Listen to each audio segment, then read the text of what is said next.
Hello guys, good morning. তো কেমন আছো তোমরা সবাই? আশা করি ভীষণ ভালো আছো। তো চলে এলাম আরেকটি নতুন ব্লগ নিয়ে। দিনটা ছিল আমার ভাইপোর অন্নপ্রাশন। তো দেখতে দেখতে অন্নপ্রাশনও চলে এসেছে, এই দেখতে দেখতে জন্মদিনও চলে আসবে। মানে দিনগুলো কেমন তাড়াতাড়ি গড়িয়ে যাচ্ছে বোঝাই বড় মুশকিল। তো দেখো, জন্মদিনে খুব বেশি আয়োজন হয়নি, ছোটোখাটোভাবেই ঘরোয়াভাবে অনুষ্ঠানটা করা হবে। তো দেখো, ওটা হচ্ছে আমার কাকু, আর কাকু করছে রান্না, ভাত রান্না করছে। আর আমি আসার আগে আমার কাকা এই গোটা মুরগিগুলো ছাড়াচ্ছিল। তো অর্ধেক ছাড়িয়েছে আর অর্ধেক রেখে দিয়েছে, রেখে আবার ভাত চাপিয়ে দিয়েছে। কারণ বেশিরভাগ অনুষ্ঠানে নিমন্ত্রিত আছে ছোট ছোট বাচ্চারা, তো তাদেরই সময় মতো খেতে দিতে হবে।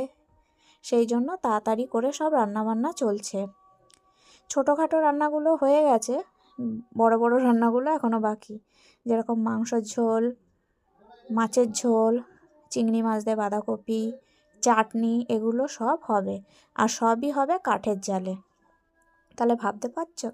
আর কাঠের জালে কিন্তু তাড়াতাড়ি রান্না হয়, তাই না? তো দেখো, আমার কাকার সঙ্গে আমি কথা বলছি আর মুরগিগুলো পরিষ্কার করে নিচ্ছি। কাকা ভালো করে পরিষ্কার করতে পারিনি, আর যেহেতু ঠান্ডা হয়ে গেছে তো আর ওগুলো উঠছে না। তো আবার গরম জল করতে হবে, গরম জল করে তারপরে পরিষ্কার করতে হবে। আমাদের বোনদের মধ্যে শুধু আমাকে আর ছোট বোনকে বলা হয়েছে, মানে দিদি আর সেজ বোনকেও বলেছে, কিন্তু ওরা এখন আসতে পারবে না। তাই আমি আর ছোট বোন এসেছি। মানে ছোট বোন তো এখনো এসে পারিনি, আগে আগেই আমি চলে এসেছি। এবার হাতে হাতে কাজ না করে দিলে করতে অনেক টাইম লেগে যাবে। আর বাড়িতে সেরকম কেউ নেই।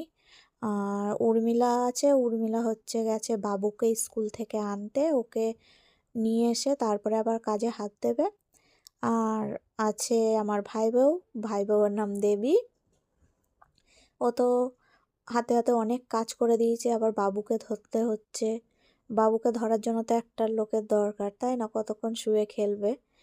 আর হচ্ছে আকাশ হচ্ছে বাড়ি নেই। আর সাগর, মানে সাগর হচ্ছে আমার বড় ভাই, যার ছেলের মুখে অন্নপ্রাশন, মানে মুখে ভাত, সে হচ্ছে সাগরের ছেলের, ঠিক আছে? তো সে গেছে টোটো নিয়ে স্কুল বাচ্চাদের নামাতে। তো চলো দেখো, এখন আমি রসুন ছাড়াচ্ছি। আর রসুন ছাড়িয়ে আবার কাকি গরম জল করে দেবে, সেগুলোকেও আমাকে পরিষ্কার করতে হবে। তারপরে আমার ছোটো মামি আসবে। এবার